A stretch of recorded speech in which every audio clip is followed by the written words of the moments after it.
You're listening to the Vox Media Podcast Network.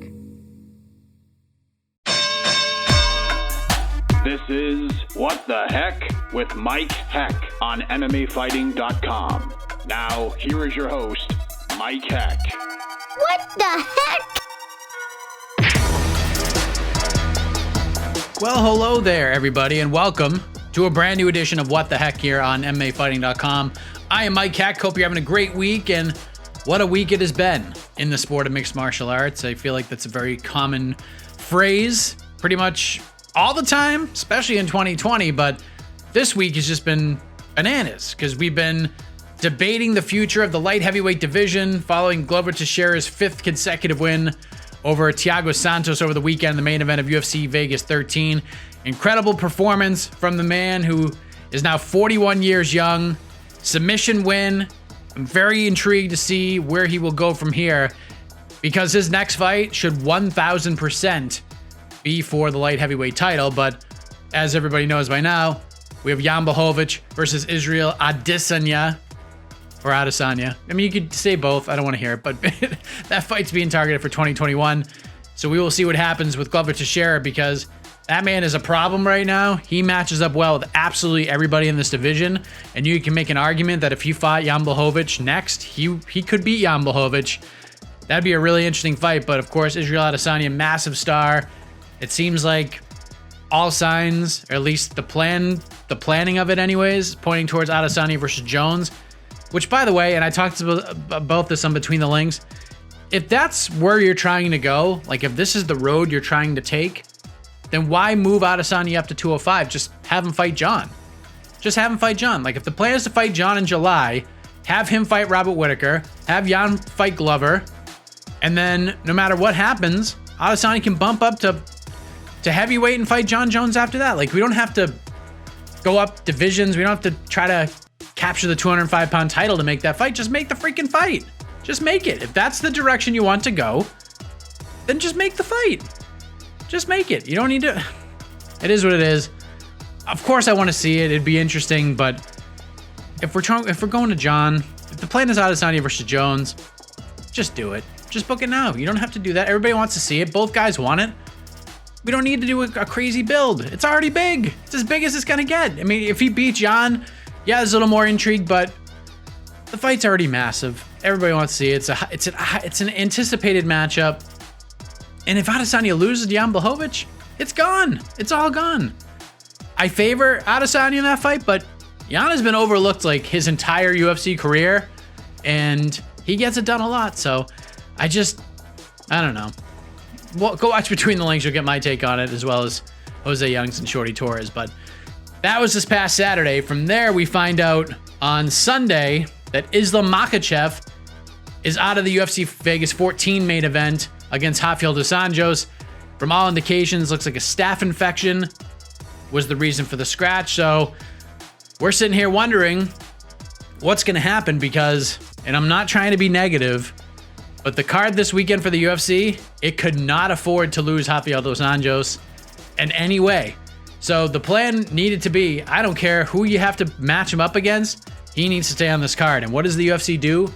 They go out and they get Paul Felder in there to fight RDA, and good grief, what a freaking fight that is. I cannot wait to see how that all plays out at the UFC Apex, and especially with things at 155 so up in the air right now. That's a massive fight. That's a big one. Especially if Felder wins. And crap, RDA too. Whoever wins that fight is in the mix and has something big in store for them next, whether it be Dan Hooker. I know Felder just fought Hooker, but if RDA wins, do RDA versus Hooker. We got Charles Oliveira, Gaethje, we got Ferguson, we got Chandler, and like Chandler, Ferguson, Gaethje, two of those guys are gonna fight. The other one's gonna be the odd man out. So a lot at stake. That's a really good fight. I favored Makhachev to beat RDA, but in terms of like entertainment and action, this is the better fight on Saturday, so that should be a lot of fun. The rest of the card, stylistically, should be fun, but in terms of name value, it's just not that great. And I'm not trying to be a negative Nancy, but that's just the way that it is. But so that's going down. We got that fight made heading into Saturday, and then on Tuesday, our own Damon Martin confirms with multiple sources that the fight between Conor McGregor and Dustin Poirier, the rematch from UFC 178, it is a go for UFC 257 on January 23rd. Obviously, that is massive news, and let me just address this real quick, because since Damon broke this news that the fight was a go, Dana White has come out and said that it wasn't a go, and there's all these hurdles and lots of what ifs. Let me just be very clear about something here. MMA fighting, and this is one of the reasons that I love working for this website so much, we do not report anything unless it is confirmed by multiple sources. So even if another site breaks the news, even if like Brett Okamoto comes out with a report saying like, per Dana White, this fight is happening against this person, we don't just write that up and take it as gospel, because sometimes that information is incorrect too. It will not go up on the site until we reach out to managers, reach out to the fighters, and both sides of the discussion confirms that information. Then we'll write it, then we'll put it on the site. We got McGregor Poirier confirmed via multiple sources, because if we didn't, we wouldn't even be talking about this right now. That's just the way it is. Because I saw some people on Twitter being like, oh, Dana White said it wasn't true. Dana White has said things aren't true like 500,000 times, and guess what? They were true. So there you go. Now, was there some fake news out there on Tuesday? Yes, there was. It was not from us. I'm not here to call out anyone publicly, but there was some fake news. It was not McGregor versus Poirier 2 at UFC 257. I can assure you of that. But listen, Conor's come out with the statement. He was getting all nostalgic, going back, looking at the UFC 178 face-off between him and Dustin Poirier, saying, see you soon. Certainly didn't read like a man who didn't sign a contract. John Kavanagh, head coach Conor McGregor, said that it was a go. Like I said, Dana White has stretched or redirected the truth like 500,000 times at this point during his run in the UFC. It is the fight business. It is what it is. And you can bet your bippy that Dana White and the UFC wanted to release this information before we did, before ESPN did, before anybody else did. Okay?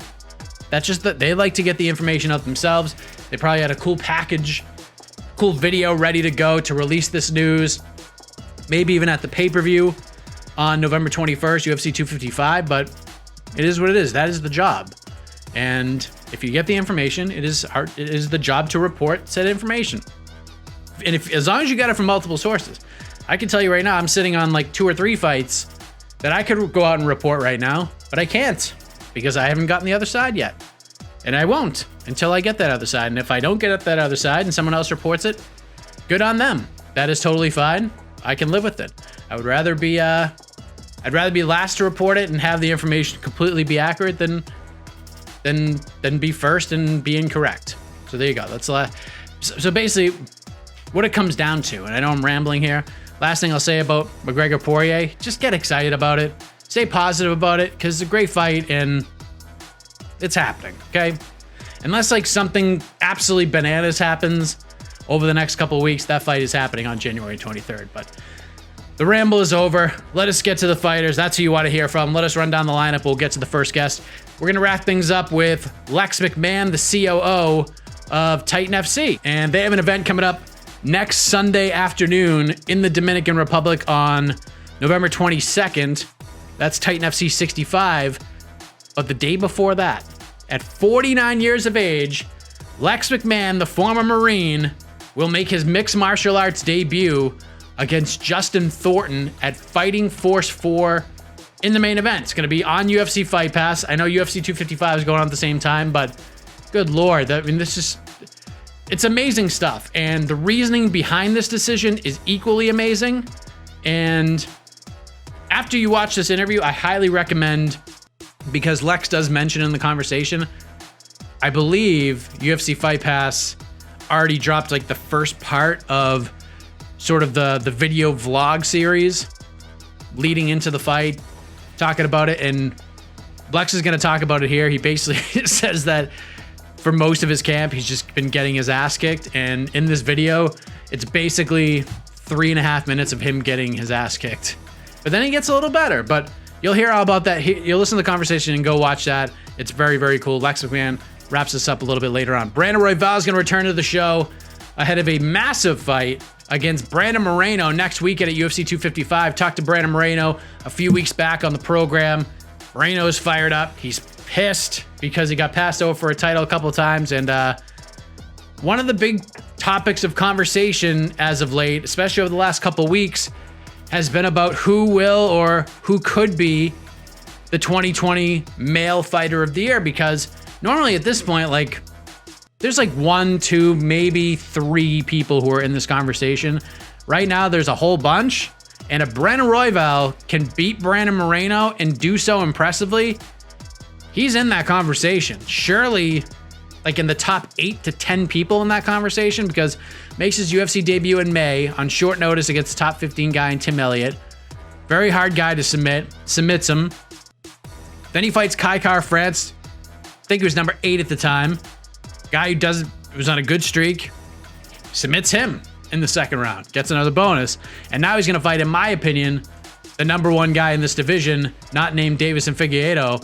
I know Figueiredo's fighting Alex Perez. I think Perez deserves a title shot, but if we're going by rankings and meritocracy, Moreno's ranked number 2, Joseph Benavidez is ranked number 1, and Benavidez has lost his last 2 fights. So right now, Brandon Moreno, in my opinion, is the number 1 contender in this division. So Brandon Moreno beats him, he's in that conversation. But Brandon Royval, he is just as fired up as Brandon Moreno was a few weeks back. We'll talk to him in around 20 minutes. But first, let's bring in a man who, in his first appearance on this program back in, it was either late April or early May. It was one of the first episodes of the show once I came over to MMA Fighting. It was the infamous massage interview. It was like right after UFC 249 got postponed. And he's been on for some separate chats along the way. But Alexander Hernandez got himself a win, a performance bonus, a whole new outlook on the fight game since he's made the decision to head to Colorado and work with Mark Montoya and everyone over at Factory X. So following his quick finish, first round knockout win over Chris Gruetzmacher at UFC Vegas 12, let us check in with Alex Hernandez to kick off this week's What the Heck. All right, back on the show is Alex Hernandez. What a performance he had this past Saturday at UFC Vegas 12. Knocks out Chris Gruetzmacher in the first round, just under 2 minutes of octagon time, and got an extra 50 G's for his troubles. Alex, welcome back, man. How are you? What's up, dude? How are you doing? I'm doing great, man. The last time you were on, we discussed all the changes that you had made, and I asked you if it felt like this was going to be your UFC debut all over again, and it was something that you hadn't really thought about, but it seemed like that's how you approached this fight in a lot of ways, from the walkout to the actual performance itself. Is that accurate? Oh, 1,000%, dude. Yeah, it was something special, just to kind of enjoy myself, and definitely set apart from any other performance I've ever had. So I definitely felt like, it was a UFC debut kind of moment, coming out party to myself, Yeah, I would agree with that. And it all began sort of with the battle of the walkout songs, because Chris walked out to More Human Than Human by White Zombie. Excellent choice. But you came out first to Dreams by Fleetwood Mac, man. It was we crazy. Had a whole different groove, baby. Yeah, grooving to my own drum on that one. Yeah, that was definitely a fun vibe for sure. And I couldn't help but smile, man, like I'm walking out and that I found that song being just kind of like, I don't know, sort of a source of joy for me as I would be getting ready for our heavy sparring days on Fridays. There's a period where I was listening to like just a bunch of gangster shit and trying to get hyped up. I listened to a ton of audiobooks, but on the way to practice or whatever, I was real tense. And then when I came back from that Abu Dhabi trip, kind of flipped the switch and stopped over stressing everything so much and taking it all so seriously, and started having more fun on my way to the gym and in the gym. And like that song was like a bit of a catalyst for that too. And so started kind of like just swaying more and jamming more and having more fun. And so when that came on, I just couldn't help but laugh. It was cool. Did you just like hear it on the radio one day on the way to practice? You're like, oh man, this is cool. Yeah, no, I mean, I know music, bro. Okay. All right.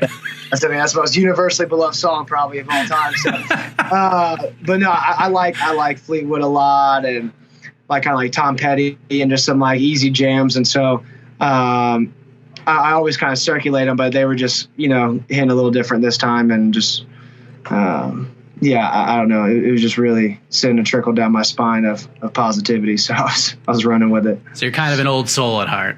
Deep down. A bit. Yeah, definitely eclectic for sure. So, your actual debut was just this like flurry of chaos, and you put Beneil Dariush away in a matter of seconds. This fight, there's a lot of patience. You took some, you gave some, then you had him hurt, and you took your time and put him away at your own pace. How important was it to have that calculated yet pacey sort of patience to your approach? Yeah, kind of like a poised explosiveness is what I've been trying to like hone in on, and definitely just calculated for sure, man. That was the most calculated I've ever felt, and composed and cerebral. Like you said, the Dariush fight was just kind of like an explosion, that really worked out well for me. But it wasn't something that can just be replicated all the way to the top. Whereas this is something that can be replicated to the top, and I feel really good about that. And then not stressing about like, if he made contact on something like a leg kick, I wasn't worried about it. Or like if I let a jab touch me or something, I felt they were insignificant, and I was using it as intel, as opposed to getting upset with myself that I got touched at all, or why am I letting this or that happen? So just keeping a cooler head on my shoulders for sure. Yeah, and it translated even after the fight, because you've won fights in the octagon before, you've had finishes before, but this one you just sort of basked in it, like you soaked it all in. You didn't go crazy like raw, but you just sort of like smiled and was like, yeah, this is pretty cool. Like, how different did the aftermath feel compared to those other fights? Yeah, it's funny you said that, because that's exactly what I felt like kind of transcended over me, where normally I didn't feel like jumping on the ring of the cage, like I just kind of felt like, all right, that was like, I felt like Tiger Woods, when he just like hits that birdie, he's like, and I just felt, that's how I felt. I just felt like that, just like, just composed and cool about it, and on to the next one, like let's get the next one under our belt, just keep moving. Yeah, like it just seemed like all those stresses that have been weighing you down in the past, they just sort of floated away. It was very Zen-like in victory. Yeah, and I think that was probably it too. Like what you just said is that if you carry too much going into it, you get done, you're like, oh fuck, like, woo, yeah, fuck yeah, that's done, But I didn't feel like that, because I was having a good time going into it, and I had a cool head, and then during the process I did too. So then afterwards, I guess it only makes sense that you just kind of maintain that that ease about you and that coolness, and so. It was just pretty even tempered. What was bigger for you, winning the fight or sort of winning that battle with the chip on your shoulder? Because that's something you've had a constant battle with throughout your career. Like, you may not have fully defeated it, but you certainly used it to your advantage on Saturday. Yeah, that was the biggest thing, and even my grandparents love him to death. They were like, Mijo, this was such a big win for you, because despite anything else, you conquered those inner demons essentially, and that's 1,000% it. I felt like I finally aligned, all the chaos in my mind with, what I wanted to act upon. And so that was the biggest victory for me. It was just being able to compose myself, because like the fights that I had fought in the past, like that Dober loss, like, it didn't take Dober to beat that guy. That guy could have lost to anybody that night, and so that's why I was upset. And like that, the guy on Saturday, that guy could have beat anybody. And so, it's more about the internal battle that was waged, and I feel really good about that. I feel in a cool place all around. Like I said, that kind of that Zen daddy right now, so I feel good. Yeah, because I know that's been something you've been working on, trying to be more sort of cerebral and have that battle mental. Like even going into the Trinaldo fight, that was something that was very important to you. But I feel like you've I don't know if you took the step in that fight. You were proud of the performance and some of the things you were able to do, but this one was just like a totally different ballgame.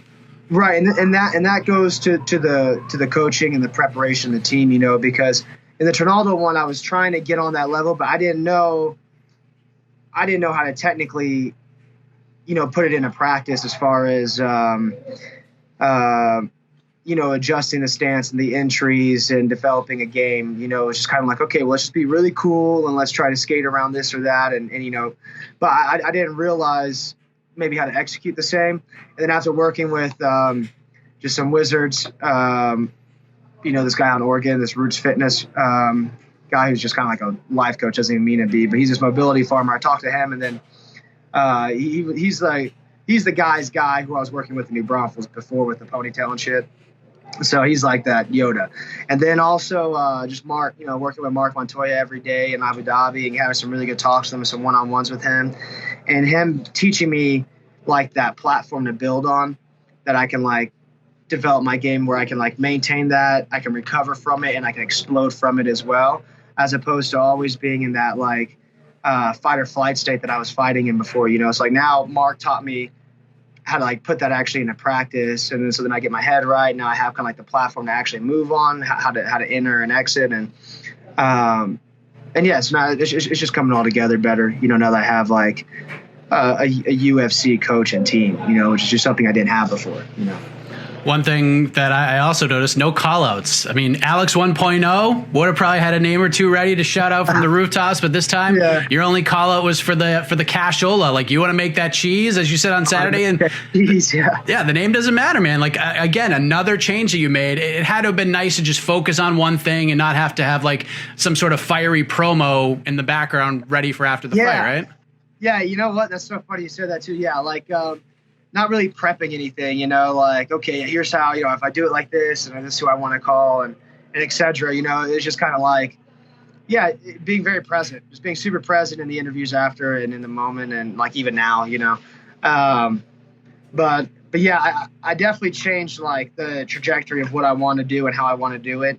Before it was just like, you got to race to the top and get there and, just fuck everyone along the way, and now I don't feel that same kind of hostility or even like urgency. I'm very like very ambitious, and like I need to execute on time. And I was having a hard time this year, especially approaching my birthday, because like I hold such high expectations for myself every year, and like this was the first year in a long time where I was like, man, I don't think that like I've accomplished what I've like set out to accomplish this year, and I feel like I'm just behind on like time and everything else. And I was like kind of in a bit of a slump, and that was during that Abu Dhabi period.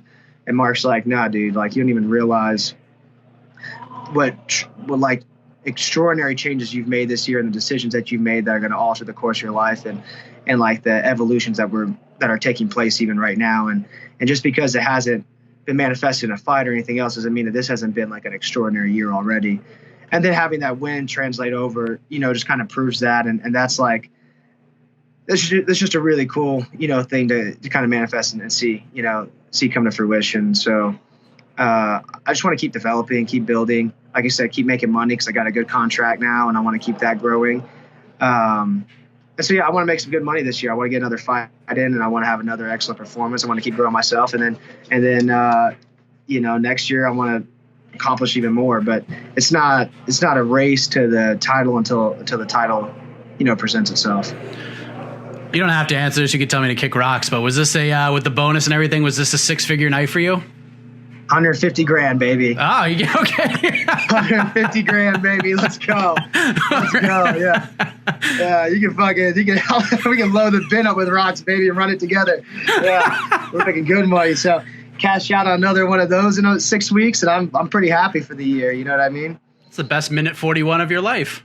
Best minute 41 ever for sure. Yeah, just because of the mind and everything else. So that was cool. And it was like a perfect execution of what we've been working. So I was happy with it. There's always things to clean up. Like I'm looking at all the things I need to tighten up off that performance, but I'm happy with it for sure. Something I haven't said I've been proud of like a performance in a long time, and that's one of them. So. You did have your name spoken on Saturday. Thiago Moises called you and Cowboy Cerrone. I heard something about that later. Yeah, I mean, this obviously isn't the first time you've been called out, but this is this is Alex 2.0. This is a new era. Did you like? How did you react to that? And once you found out about it?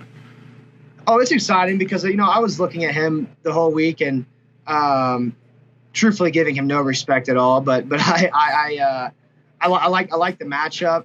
I think it's a super great fight.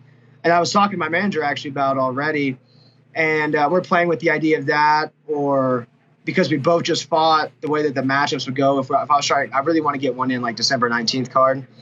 And so he was saying, because you both fought on the same card, the likelihood of you both fighting again on that would be unlikely. It'd probably be like you fill in for someone who's been trying to get a fight throughout the course of the year, because there's so many guys trying to get in, right? So he's like, you probably have to fight one more, and then you'd probably fight like Moises, or if that's who you want, or whoever. I was like, that sounds great. That sounds perfect. So we'll fight whoever, and then I'll take Moises out at the start of next year, and then probably hit like one of these 15 guys again, and just keep climbing, dude. But it's I'm really just like enjoying the process now, like, and like I said, just like kind of not taking my time, but making my time count, be worth something, getting paid what I'm worth. So, Moises is definitely on the radar. I'm positive we'll be fighting each other pretty soon.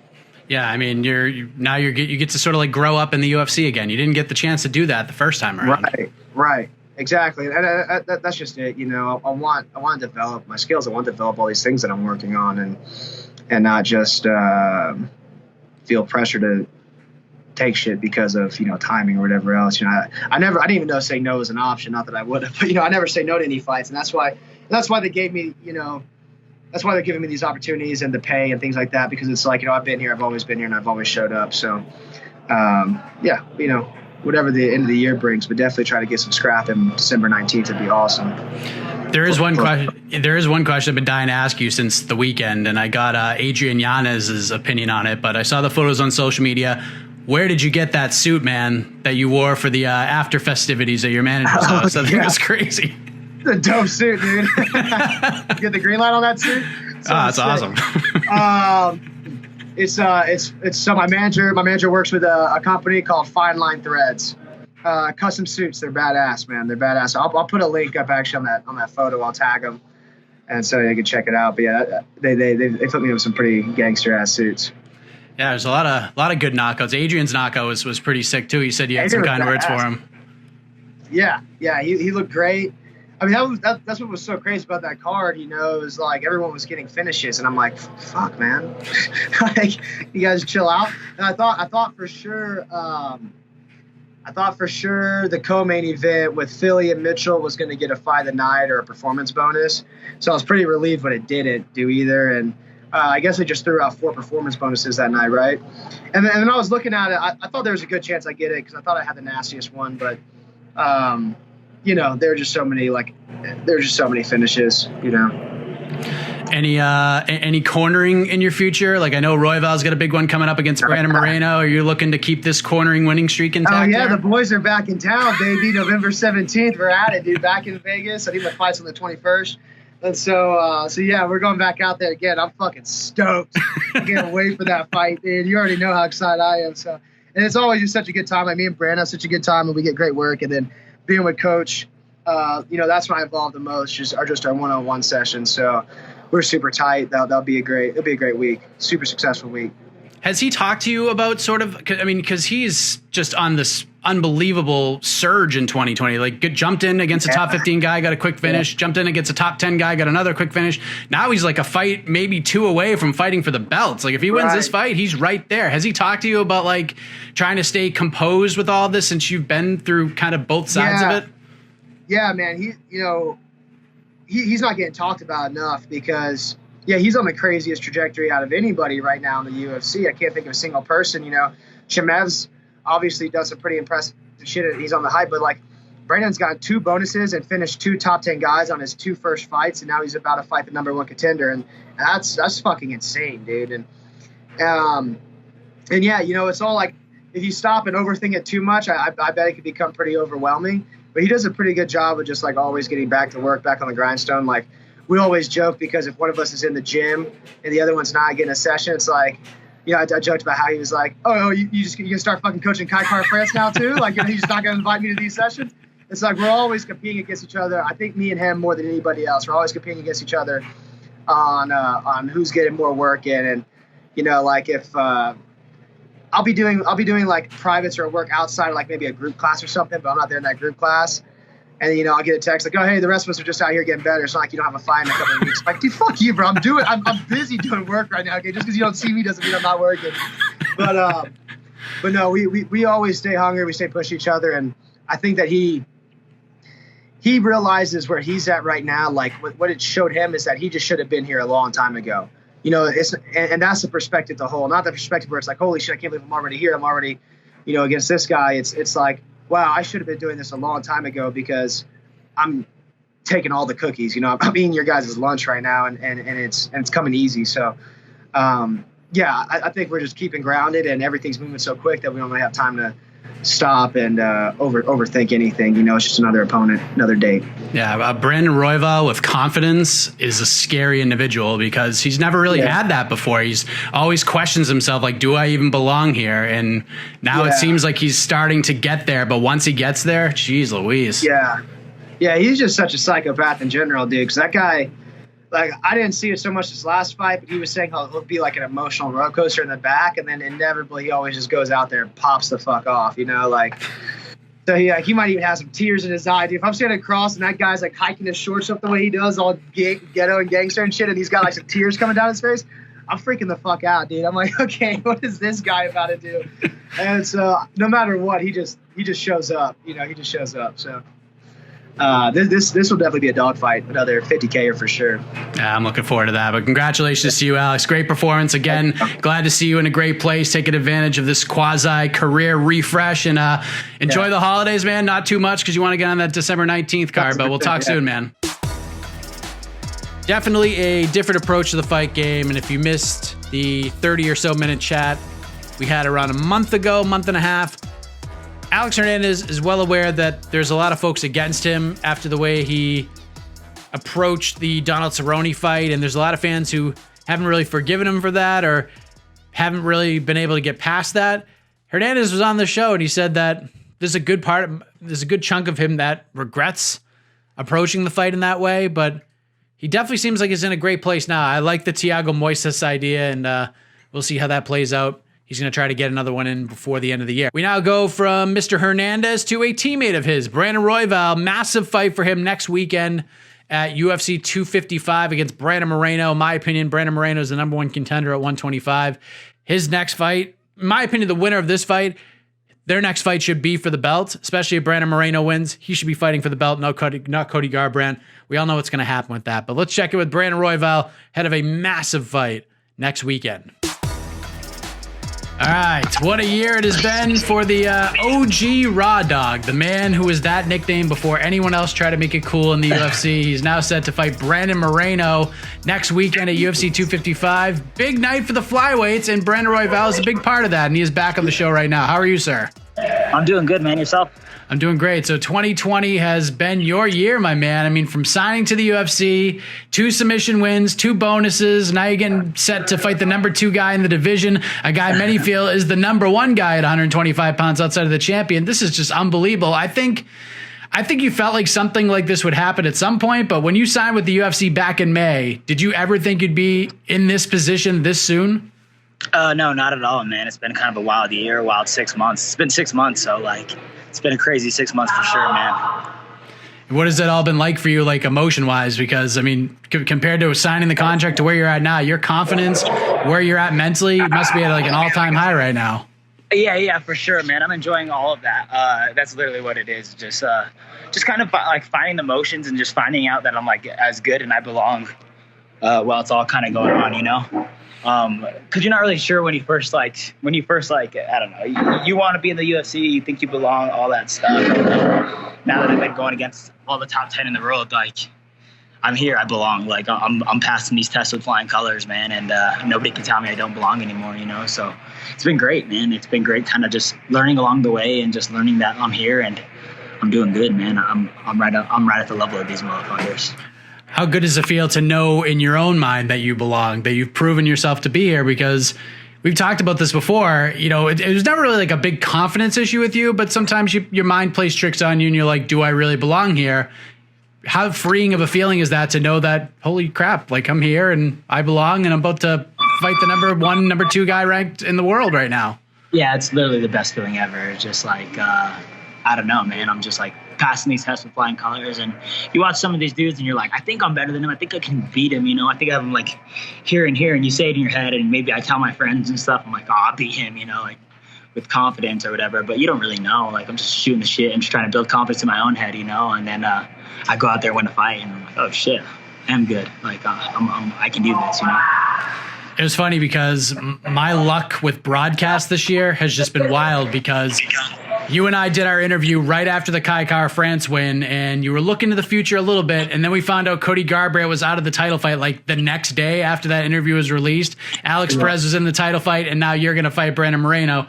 When did you find out like this was a thing? The day after my fight with Kai Kara-France, we're on the beach, and I kind of like I caught wind of what was happening to Cody Garbrandt, and that Alex Perez got the title shot. And then I turned to my manager, Jason House. I was like, yo, can you put my name in for the Brandon Moreno fight? And he's like, you want me to throw that in there? And I was like, for sure, man. And so then that's kind of how it happened. And I pretty much knew right off the bat that it was like a go. He texted McMahon and asked, he's like, can Brandon Royval fill that spot? He's ready and he's on weight and ready to go kind of thing. And McMahon was like, yeah, would love that. It's perfect. And then ran into McMahon all during Fight Island, so just got to finesse my way in there. But I pretty much knew the day after the Kai Kara-France fight. And once it was like signed, sealed, and delivered, you were ready to go. How did you react to that once you got the word from your manager and from Mick that this was happening? A little anxious, man, because I was stuck on Fight Island, and then you go from being on Fight Island to like partying a little bit, and then I was eating a shit ton, and then I'm like stuck on Fight Island, not with my team, and then I'm like, all right, well, I just want to be back to training and like. You know what I'm saying? You have the anxiety of like an immediate fight, and the best way to get rid of it is just training and get that going. But I'm in shape, and I've been back with my team for a minute, so it's been good now. But immediately it was like anxiety. I'm like, fuck, man, I put myself in a situation where I can't even party after this fight. Like, did you get to enjoy at least a night or two of partying? Have a couple of libations? Yeah, Alex is going to try to deny it because he had a fight the next month, but we were drinking the whole time. Me and him spent a week drinking and had fun. Oh man, I got to ask you about this. Speaking of Fight Island, because I've heard a story about you, Brandon. Heard a story about you and someone you may know by the name of Yusuf Salal, and perhaps a jet ski was involved. Shit. Yeah. We had fun out there. We had some allegations. We paid our debt and we left Fight Island scot-free. Yeah. I heard mostly that Yusuf Zalal is a master negotiator is basically. Yeah, for sure. I'm guessing you heard it from a couple of the MMA junkie guys. So yeah, it was a pretty funny story hearing it. So you don't have to talk about it. I just wanted to bring it up. Yeah. Well, I left the Fight Island with some rock and roll fees. I had to pay for like a little bit of a jet ski mishaps, and I broke a TV while I was there on accident. So it's a disaster. So like right when I left, I was like $700 in hotel damage fees. Yeah, it sucked, man. It was. But I was trying to set up my PlayStation, and Alex was like not helping me at all. So I set it up against something and left like a little crack in the screen, man. Oh, it sucks so bad. But we're paid our debts. We're out of it. We got 50 G's. And then one of those G's went strictly to damage of just Fight Island. It's a drop in the bucket. Yeah, a little bit. So heading in, rock and roll, right? Absolutely. I mean, you get the mentality. You're winning fights. You know, enjoy yourself a little bit. But I'm curious what your mentality is like right now heading into this fight, because yes, you have a fight to prepare for against a very dangerous guy, but at the same time, it has to be creeping in your mind that if you win this fight, your next fight will likely be for the title. Like I know Garbrandt is still there, but you'll be in a position where that next fight should be for the belts. Like, are you using that as motivation, or are you trying to block that out and stay focused on this fight and this fight alone? I don't really have that at the forefront of my mind because I don't think that's necessarily the route for me. I think if Brandon Moreno beats me, his next shot is a title shot.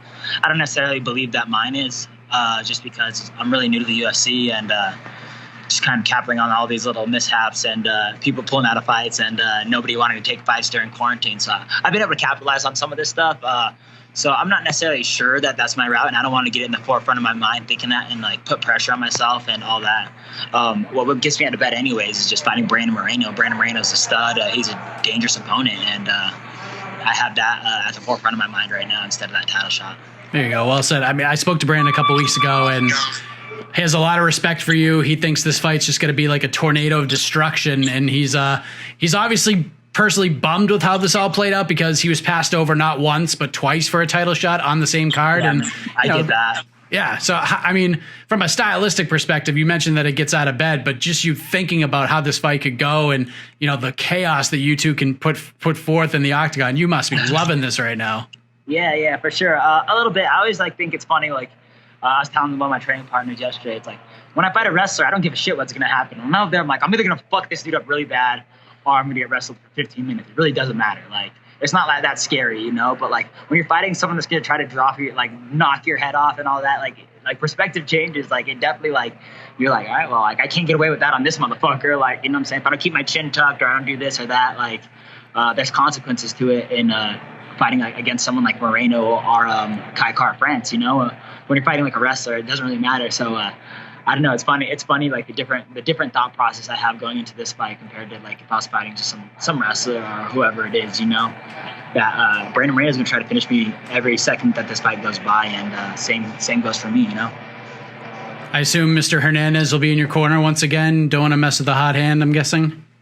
Yeah. Well, I mean, I've had different corners and stuff, but he's just fun to hang around. And when that fight got scheduled right after that, I was like, well, fuck you. What do you got going on over there? Because I was going to go corner him originally for that the Halloween card, but then I got the fight, and I was like, I can't really leave town at that point, you know? I'm kind of stuck here for the peak of my training camp. So I was just like, all right, well, then I'll just throw you back in my corner and stuff. We'll just party afterwards because we're trying to celebrate the wins together and stuff, you know? How important has he been for the atmosphere of the gym in general? Because, you know, we talked about it before and you weren't really sure about what he was going to bring to the table. I mean, he's got a little bit of a reputation. Clearly he's found himself in a great place there, and it showed on Halloween when he finished Chris Gruetzmacher in the first round. But he's telling me stories about how, you know, if you're showing up for a practice and he's out running or doing strength and conditioning, you're texting him saying, well, it looks like I'm better than you today, or, you know, something like that. Or if he's there, he's pissed that you didn't text him or he didn't text you. Yeah. Well, it's just competition, right? It's everything, man. And then you have someone that works hard, and I have so before I started at Factory X, I was at this gym, and same goes for him, man. I'm not trying to tell his story, but this is how my story was before. When I was at Factory X, I outworked everybody at my gym. I was the best by far, and then I came to Factory X, and I'm like, damn, all these other dudes have the same dream as me, and the same passion, the same drive and stuff. So I think that he had that mind state where he's like, I outwork everybody, this and that, and then he comes to this gym, and we're all putting in work together, and he's blending in with us, you know what I'm saying? And not saying that he's not an extra hardworking guy and he's putting all those hours in for sure, because he does do that. But he has some of us that are similar minded and all that. And that is how I think of it, man. I try to win the day, and winning the day is beating your teammates a little bit, and beating my teammates is getting up earlier than them, putting a little extra work in, getting a harder run in, making them feel like I outworked them, and I want them having that in their mind, you know what I'm saying? So if I can get a little mind fucked before practice goes, I'm like, damn, where are you at? I've been here for an hour already, catch up, you know what I'm saying? Just fuck with his head, then I'm gonna make him a little bit better and push him a little bit more, and vice versa, you know what I'm saying? So it's fun, man. It's all fun competition that we have the whole entire time, man. That's the best part of training Factor X. It's not only is it a team environment, but we are an actual team, man. We hang out together, we talk shit to each other, and it's all family around here. I'm curious. I'm sitting there watching this past Saturday's UFC event, and they flash up the main card for UFC 255, and I noticed that you and Moreno were not on the main card. I was kind of surprised by that. They put Calvillo and Chikagian on there over you guys. Are you okay with that? I know ESPN brings more eyebrows, but honestly, I could not care any less about that. I think this is better. I think, one, I'm going to go fucking steal the show for the flyweights. Me and Brandon Moreno are the flyweight fight to watch anyways. I don't give a shit who's main eventing it. I like Alex Perez a lot, and Biggie's obviously exciting or whatever, but fuck that, dude. And the girl flyweight fight, they're awesome. Whatever her name is an exciting fighter, but that being said is me and Brandon Moreno are the fight to watch, man. And that being said is we're not going to get eyes on that pay-per-view fight. Nobody's going to buy that pay-per-view. So fuck being on that pay-per-view. I'd rather be on the prelim main event right there. So I'm the main event. Me and Brandon Moreno are the main event right here. Nobody's buying that pay-per-view fight. There's going to be more eyes on this fight than the pay-per-view. So I don't give a shit. I'm actually stoked about it. So you're that prelim card. So you're the featured bout on ESPN, right? Or whatever. Yeah. Look at this little small. Oh man, the dapper dandy. Hardest hitter in the gym. I just want to let you know he just watched me work out for an hour, bro. I swear to God. He just watched you? Yeah. He was just watching me work while he was chilling, taking notes. That's hilarious. How to be better, you know. That's so funny, man. So I mean, you guys in that spot, you could actually increase the buy rate because your fight's gonna be so exciting. I don't necessarily think that. I think that they should tune into my fight and then do whatever the fuck they want to do. I don't really care. Enjoy their Saturday nights. That's like such a horrible. I'm gonna get fired from the UFC. I gotta shut up. Buy that pay-per-view and then go see who I'm gonna fight next. There you go. So I mean, how do you see this fight playing out? I mean, you called the Kai Kara France one pretty much to a T. We had our interview. You called it almost exactly the way it went down, and you were 100% accurate with that. How do you see this one playing out? Hey, oh man, we got legends everywhere. We got the master over here. I think it's going to be a difference in MMA IQ is really what's going to win me this fight. I think that's going to be a tactician versus a brawler. And I think if it goes to a little bit of a brawl, too, I'm going to beat the shit out of him there, too. I think I'm longer and I have the faster hands. And I don't know, man. I think it plays right into my hands no matter what goes on in this fight. I'm really stoked about it. I think I haven't beat, at least this is the main portion, I think I haven't beat jiu-jitsu-wise and striking-wise. I think he's stronger than me, and I think he has a better wrestling, but I don't really give a shit about that, so we'll see. So after this fight, you're going to enjoy some time off, enjoy the holidays, eat some delicious food, party a little bit? I'm going to be on whatever they're on for that flyweight title. If they reschedule that fight right away, and Garbrandt's going to fight Figgy or whoever wins that title, and they're doing that right away, I'm going to start cutting weight and just being on cue for that fight for sure, because I know where I'm at. I know that I know what could happen, and like I said, Garbrandt hasn't made 125 yet. Might as well just stay ready and get ready to make 125 at the same time he's going to, because I think it'd be worth it, right? It'd be worth it. Just be ready on the cue. Let UFC know that I'm weighing 125 or weighing around fight weight, and just stay motivated for this, because anything can happen. You know, I've been around for a while, and a lot of times shit doesn't work out the way it's supposed to work out, and I can capitalize off that. The only thing scarier than a raw dog is an opportunistic raw dog. Yeah, for sure, man. And like I said, I mean, I'm not necessarily like thought to win this fight or the Kai Kara France fight and all that. And the most dangerous person is someone with nothing to lose, man. I really have nothing to lose out there. Nobody fucking thinks I'm gonna win the fight. I don't give a shit though. Yeah, so I mean, I feel like I'm the more dangerous opponent in this situation because I have nothing to lose. Everybody expects this dude to beat my ass. You know what I'm saying? He has all the experience, all that, and a lot of hype behind him. So just kind of riding that. You got a different look in your eyes for this one, Brandon. I have to say, like I've interviewed you before, like before and after, like your last 4 or 5 fights at this point, and there's a look in your eye that I haven't seen before. Does this one just feel different to you? A little bit, man. It definitely just feels like something that's like, oh, like I don't know, man. Like I've changed my life in the last year, so it's been. I'm pretty grateful for all this stuff, and like I really just feel like I have nothing to lose out there. Like I really just like genuinely feel that I'm getting tagged and messages that I'm gonna get my ass whooped and this and that, and like it's whatever, man. I don't give a shit, man. All I have to do is go prove these motherfuckers wrong again, and then maybe I'll stop being the underdog in every single fight I have, you know. There you go. Well, I wish you nothing but the best, man. I'm really looking forward to this fight. Potential show stealer.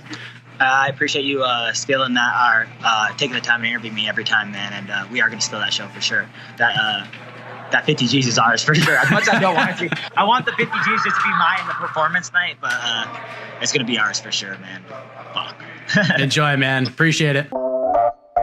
Great stuff from Brandon Royval. The man is ready for a scrap, and he will certainly get it from Brandon Moreno next weekend. That one absolutely, unequivocally could steal the show at UFC 255. As we're getting ready to put a bow on this week's episode of the program. We do have one more interview to get to, and we'll get to that momentarily, but just a quick rundown of things that are happening. Bellator is back tonight. It is Thursday morning after all. Bellator 252, headlined by Patricio Pitbull, defending his featherweight title against Rafael Carvalho, part of the featherweight Grand Prix. We got Emmanuel Sanchez versus Daniel Weichel, another Grand Prix fight on the card. Aaron Pico, Kerry Melendez, all be competing. Should be a good one. We got UFC Vegas 14 going down on Saturday, and we may do another live preview show for that on Friday, but we'll have you covered throughout the night on Saturday with results, news, post-fight show, etc. on Saturday. But with that said, big thanks to all of you for watching and listening. Big thank you and shout out to Casey Lyden on the production, Alex Savis and Jose Youngs helping out with the graphics. As always, have a heck of a week, everybody, as we leave you with my conversation with the COO of Titan FC, Lex McMahon, ahead of his professional MMA debut next weekend at 49 years of age. Great stuff. Thank you very much.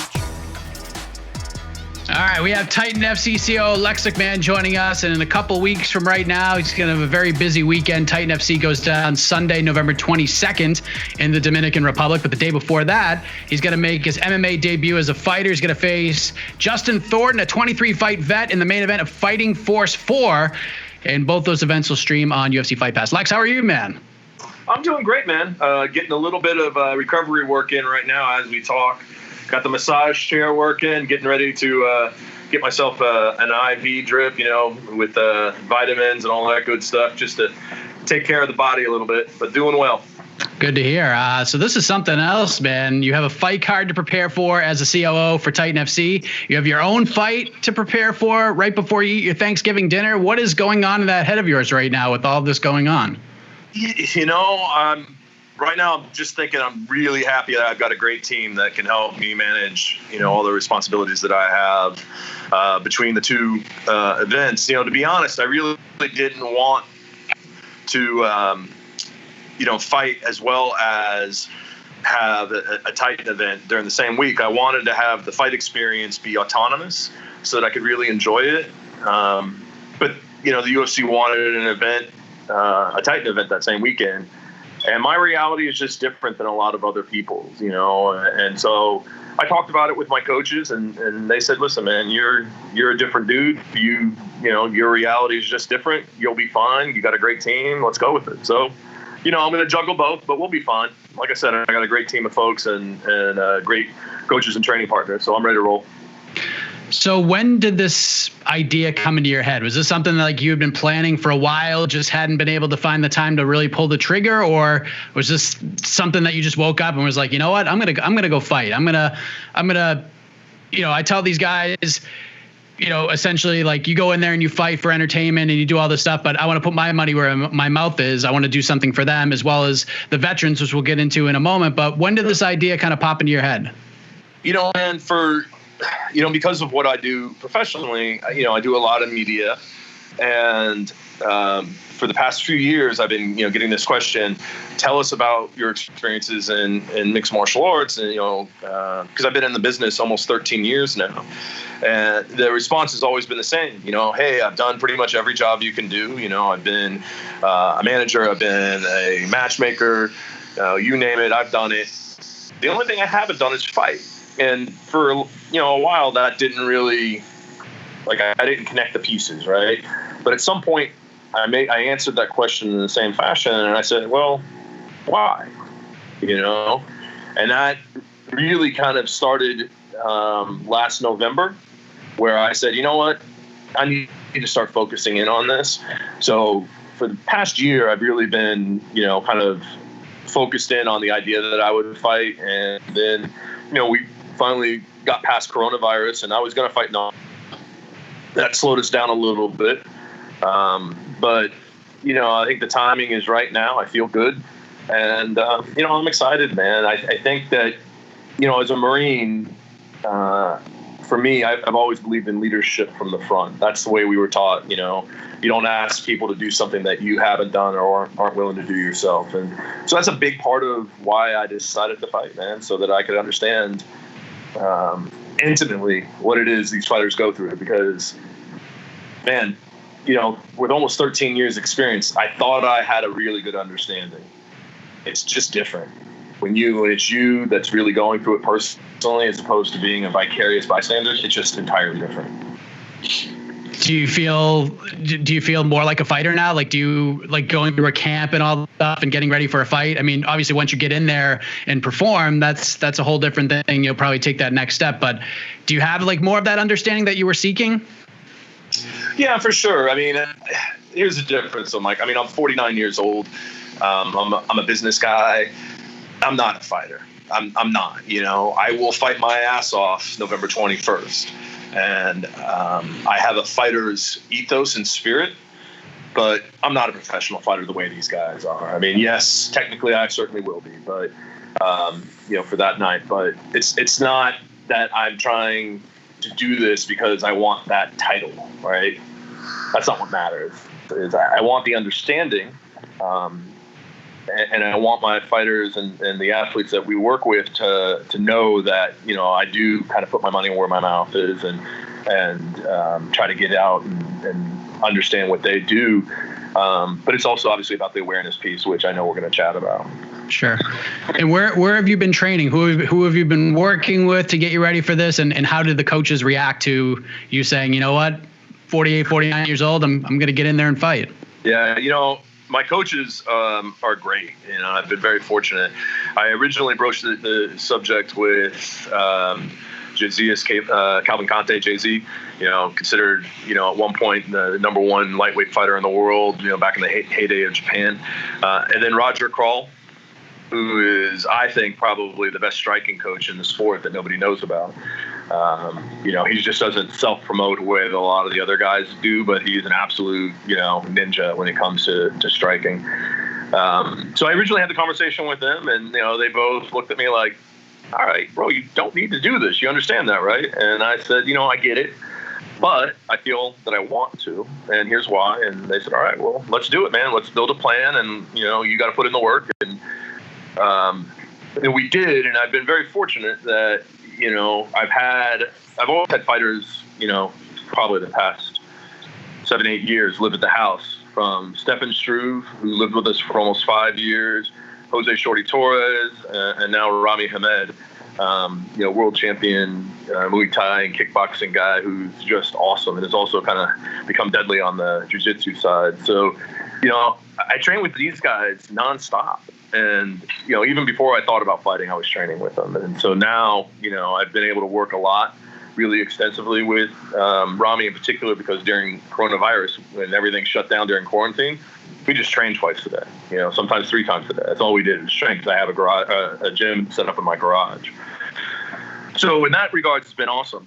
I figured, hey, I'm going to do this one time. So I really want to have an epic, you know, experience all the way around. And one of the things that I did was create a really kind of old school fight camp where we went up to Alabama, and I had Stephen Wonderboy Thompson, Walt Harris, you know, Charles Rosa, Muhammad Usman, who's Cameron's brother, who's 7-1 heavyweight and an absolute bear of a man.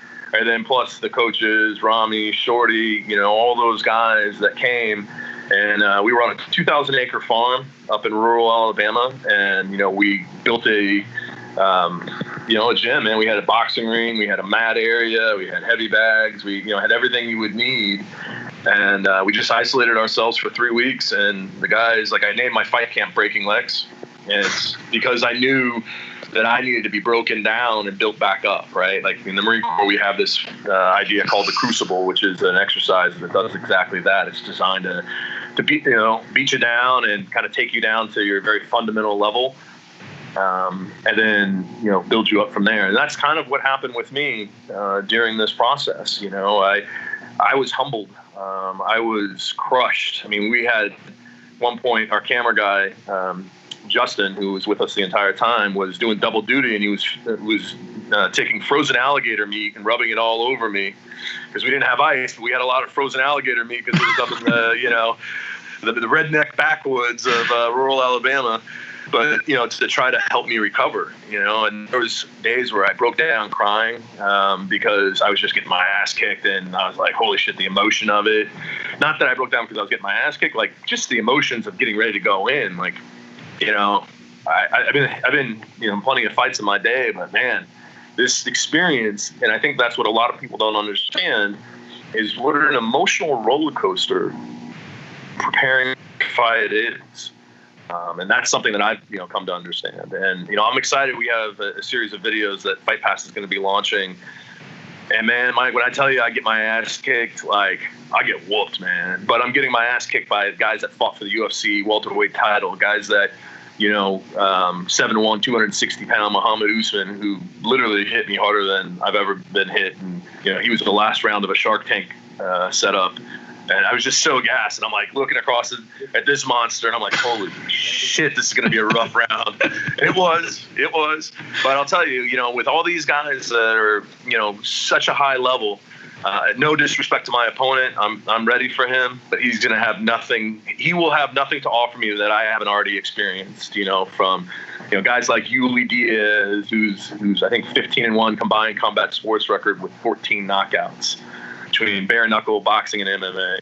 Like just guys like that are just monsters. Wonder Boy. I mean, look at Wonder Boy. I mean, if I can deal with anything that Wonder Boy has, or Walt Harris or Eric Andrews, like I had all these amazing people that came out to help prepare.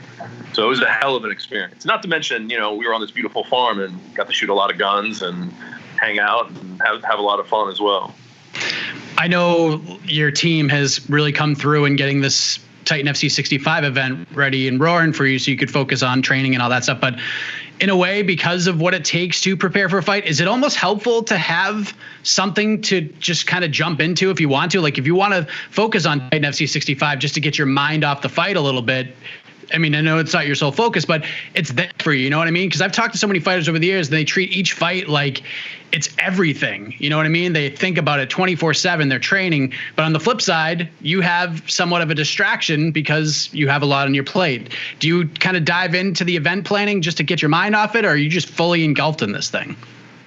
I mean, it's both, right? I know that come fight week, I won't need to really do a ton of work if I don't want to. But the reality is I'm going to, because it will help me, I think, focus. I think one of the things that I watch fighters struggle with, like I just got back from Abu Dhabi with Stefan Struve when he fought at UFC 254. We're sitting around for 12 days and you're training once or twice a day, and the rest of the time you're just sitting around like Netflix and chill, right? Like, to me, that leads to an idle mind. And I'd rather not be idle, because then I start thinking about the what ifs. Just keep me busy, man. Train when I need to train. We're going to have a lot going on because we're going to have, media day for 2 fights. Lots of media on the ground in the Dominican Republic between TV, print, and radio. We have meetings with the Minister of Sports, the President of the country. Then we've got weigh-ins for 2 different fights and 2 different fights themselves. So it's going to be a busy week next week. And I think it'll probably go fast. And next thing you know, I'll be going, holy shit, the fight's done. And then I'll be sitting on a beach, going, now it's time to relax. As you mentioned before, this is a way, one, to show the fighters, hey, I'm not asking you to do something I wouldn't do. And at the same time, you're also going to be raising money and awareness for our military veterans. This is not a money play for you whatsoever, because you're donating everything to A Hero, even your sponsorship money. So for those who don't know, what is A Hero? Yeah, thank you so much, Mike, for asking. So, I did 2 tours of duty in Somalia as a Marine in the 90s, what we kind of call the unpleasantness of the early 90s. It was hard, man. You are exposed to a lot. You see and do things that, are really demanding physically, mentally, and emotionally. And, it leaves a mark on you. And so I wanted to serve those who are still serving, now that I'm not in the military, anymore. And one of the ways that I found that I could do that was getting involved philanthropically with various military veteran nonprofits. A Hero is one that I'm very involved with, which is America's Heroes Enjoying Recreation and Outdoors. And the idea is, it was founded by one of my really good friends who's a Marine Corps major. He was a sergeant in Fallujah, and then did several more tours as an officer in Iraq. During a 1 month period, he lost like 20 some odd of his soldiers that were assigned to him, because he was working with an army unit at the time. And it took a toll on him, man. He was blown up several times, and finally he came home, and he had the phone next to him, a bottle of Jack Daniels in front of him, and his 45 in his mouth, and he was squeezing the trigger, and the phone rang, and it said "Mama." Literally, his mother saved his life without even knowing. And he explained to her what he was doing and are about to do. And she said, "Baby, you got to come home." And he lives in rural Alabama. And he went home and he spent time out in the woods hunting and fishing, but he did it with other veterans. And he found that was really cathartic. So he decided to start a nonprofit, and he called it A Hero. And he reached out to me, because he's a pro fighter as well, and I managed him for a period of time. We met through Wonder Boy, actually. And he said, I need your help, man. I need you to get on the board of the thing and help me, grow it. Well, that's been almost 11 years now. And we've had close to 9,000 veterans come through. And we've, taken them all over the world. And, the whole premise of what a hero does is we take people that are like-minded, we put them in a fun environment, and we let them engage in peer-to-peer counseling. There could be, say, myself, somebody else who is didn't serve in the military, and then we could be with a veteran who's injured. Maybe he lost both of his legs, and the civilian who didn't have any military experience could be empathetic and could say, "Oh wow, I'm so sorry. What happened?" And the vet probably isn't going to give a very detailed response, if any response at all. Not that he doesn't appreciate the compassion and the empathy, but the problem is that person doesn't understand. Whereas I could say, "Hey man, how did you get hit?" And he's gonna be like, "Yo, we were driving down the MSR, the main supply route, hit an IED. Next thing you know, one leg was over my shoulder, the other one was 30 yards in front of me, and I was like, oh shit, what just happened?" And they begin to loosen up because someone else that has either similar experiences or at least a point of reference is trying to connect to them again. And they lose that a lot of the times when they leave the military, because it's such a tight-knit group, and then they go back to wherever home is at, and you're not part of that anymore. It's probably one of the things that veterans struggle with the most, is that transition. And so a hero, our mission is all about, helping deal with PTSD and stopping veteran suicide. And so I decided I was going to donate my entire fight purse, my sponsorship money, and I set a goal to raise at least $50,000, donate to a hero to help them with their mission. And, we're doing good, man, and just got to keep pushing to raise that awareness and keep those funds coming in. One thing about this community, and sometimes the fans can be a little fickle, but I try to tell everybody, like, when the chips are down and help is needed, this community comes through in a big way. So have you had a lot of support from people in the MMA community helping you out with this and trying to get that number close to that 50,000? Yeah, I mean, definitely people are stepping up, and I think once the videos that we did with the UFC, we have a 4-part documentary that's going to be dropping starting this week. I think once those start, people will really begin to see what it is that, myself and my team and Nate Hero and the UFC are really trying to do. And I will tell you, there has been no better partner than dealing with the UFC as I've gone through this. I will tell you that they have made it a reality for me to be able to do this and to show that fight to Fight Pass so that it can get the proper visibility. But they're also stepping up a major way financially, and they're contributing in a large way. And I am humbled by what they are doing. The Fight Pass team, led by Crowley Sullivan and Stephen Tedeschi, have been incredible. And they're a tremendous partner. And when push comes to shove, once we got everything tallied up, I'll kind of let everybody know. But suffice it to say that they've been incredible, and they're stepping up in a major way for a hero. That's great.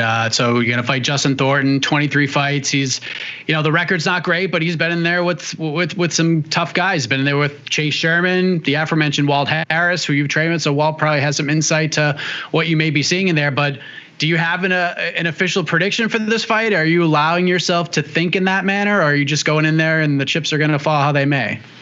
Man, for me, this journey has been the true fight. When I get to fight night, I've been really well trained. I have the benefit. I'm not going to take anything away from Justin. I wanted a really credible opponent, somebody that had a lot of experience, so that people just didn't look and say, oh, this is like a setup thing for Lex to stroke his ego. And I'm fighting somebody with a hell of a lot more experience than me. And, he's been in with UFC veterans and so he's going to be coming. And I know that he views this as his opportunity to, get some awareness about himself. And he's probably looking at it going, no, here's this 49-year-old guy, older, like, what does he know? Well, what I will say, I'm not going to, get crazy with, predictions and all that. But if Justin doesn't take me seriously, he's going to get knocked out by a 49-year-old man, and that's going to be embarrassing. So I really hope that he's prepared not to get embarrassed, because I want a good fight. I want something that's going to be a true challenge. I want to be bloodied. I want to feel the pain. I don't want it to be over fast. But if he underestimates me in the slightest bit, I guarantee you that my coaches will have me ready, and I'm ready to go. I'm like at this point, I'm like a tiger that's been pinned up, man. I just want to pounce. I just want to go and get after it and make it happen. And whatever happens, happens. But I know it's not going to be a fight. I mean, it's two heavyweights. It's not going to be a fight where we're sitting around, playing touch butt in the park. I mean, we're going to get after it. And hopefully he's ready to do that, because otherwise it's going to be a quick night for him. And then you have your fight, and then you get Titan FC 65 the next day. Love a little Sunday afternoon MMA action, Lex. Same venue as your fight, I believe, and pretty good card here. You got Mike Graves and Otan Jase for the welterweight title. Matt Waggy's on the card. Juan Puerta trying to punch his ticket to the UFC. This is a guy that's definitely one of the best 125-pound prospects outside of the UFC right now. There's a lot to like about this card. Puerta is he's a guy who's been a champ for us. He is someone who's finished the majority of his fights. He's always been an exciting fighter. I've taken him to hostile territory multiple times, between going to Kazakhstan, going to the Dominican Republic previously, then now again. I love that guy, man. He's such a competitor, and I hope that he gets his 20th win, and I hope he does it in amazing fashion, so that the UFC looks at him and says, yeah, it's time, son, come on up. And I'm definitely going to be advocating for him. But yeah, you're right. It's a great card. I wanted to make sure that we put on, with the guys at Fighting Force, who've also put on a good card. I wanted to make sure that Titan steps up and deliver a really premium card. We're getting towards the end of the year. And I wanted to make sure that we put the info out there that, we're taking, this year's been a big year for us, and despite coronavirus, we put on a lot of cards and put people into the UFC, put them on the Contender Series, all that. And so for us, it's business as usual, and we're just going to continue making great fights. So honestly, I think what you're doing is amazing. Getting in there, fighting. You're an inspiration to some of us older folks trying to get off our asses and do something meaningful with our lives. But I do wish you nothing but the best for the rest of this camp, in the fight itself, fight week, all of that, as well as Titan FC 65 on November 22nd. But anything else you want to get off your chest before we say goodbye, man? Just thank you. Thanks to the UFC Fight Pass team. And to all the fans that will tune in and hopefully support the cause. I appreciate it. It means a lot. It's a meaningful cause. I've really given of myself substantially to make this happen. And, I just hope that everybody helps us raise as much money as possible. And I would say, please go to aherousa.org, fight, and it's the number 4, A Hero. If we can get people to go do that, that's how they can check out information about my fight, as well as how they can donate and support A Hero's mission of stopping veteran suicide. Well said, Lex. Thank you so much for the time, man. Thank you, brother. Take care. You're listening to the Vox Media Podcast Network.